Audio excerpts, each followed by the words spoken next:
Speaker sir, केवल एक प्रश्न का जवाब ओवैसी साहब दे दें कि बाबर को वो आक्रमणकारी मानते हैं या नहीं मानते? पुष्पमित्रा संघा को आप क्या मानते हैं? बताओ, पुष्पमित्रा संघा को आप क्या मानते हैं? जम्मू के वो कश्मीर के वो राजा को क्या मानते हैं जिसके पास एक फौज थी मंदिरों को तोड़ने के लिए? आप क्या मानते हैं? यही तो मैं कह रहा हूं कि निशिकांत दुबे 47 में आजादी मिली असदुद्दीन ओवैसी से बाबर की बात पूछ रहे हैं।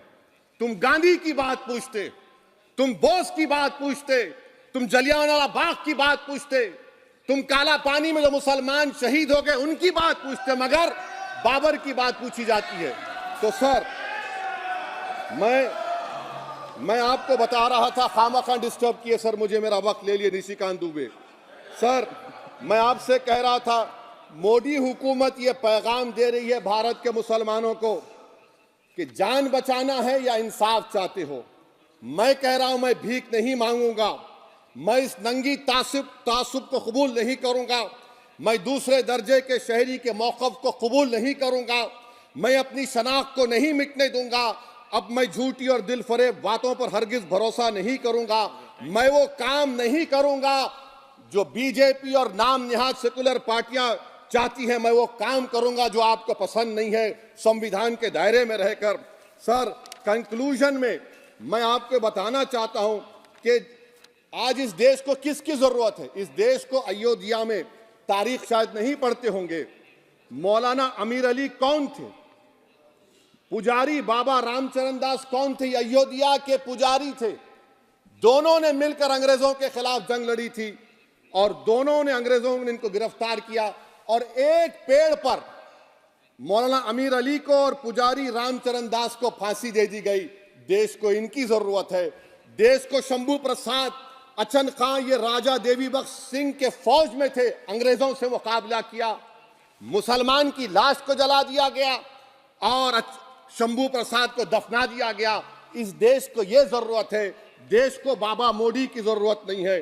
आज भारत को अयोध्या के मौलाना अमीर अली और रामचरण दास, अचन खान, शंभू खान की जरूरत है। सर, मैं अभी सुन रहा था ये नाम निहाद सेकुलर पार्टियों के बयानात को। क्या होता है सर, आप, खत्म कर रहा हूं, क्या होता है सर, जब काजी साहब गवाहों को लेकर दुल्हन के पास जाते कि तुमको निकाह कबूल है, तो दुल्हन शर्मा के खामोश बैठ जाती। तो इनकी खामोशी रजामंदी की अलामत है। जी जी। तो सर, मैं खत्म करने से पहले यह बताना चाह रहा हूं कि जब वजीर आजम जवाब देंगे तो क्या वो भारत के 140 करोड़ जनता के लिए जवाब देंगे या फिर सिर्फ हिंदुत्व की फिक्र रखने वालों का जवाब? मैं खत्म कर जवाब देंगे। मैं ये देश, दुनिया, मुसलमान देख रहा है। सर, मैं आपको यह भी बताना चाह रहा हूं, आखिर में कंक्लूड कर रहा हूं सर, 1 मिनट चाहिए, 1 मिनट चाहिए सर। सर, मेरा मानना यह है कि आज मैं बहैसियत एक भारत के गयूर मुसलमान के, let me stand as a tall Indian Muslim and say that the light of Indian democracy today is at its dimmest today, sir. Sir, in conclusion, मेरी फिक्र में, मेरा ईमान मुझे कहता है कि जिस जगह पर मस्जिद थी, है और रहेगी, बाबरी मस्जिद है और रहेगी, बाबरी मस्जिद जिंदाबाद, जिंदाबाद, भारत जिंदाबाद, जय हिंद।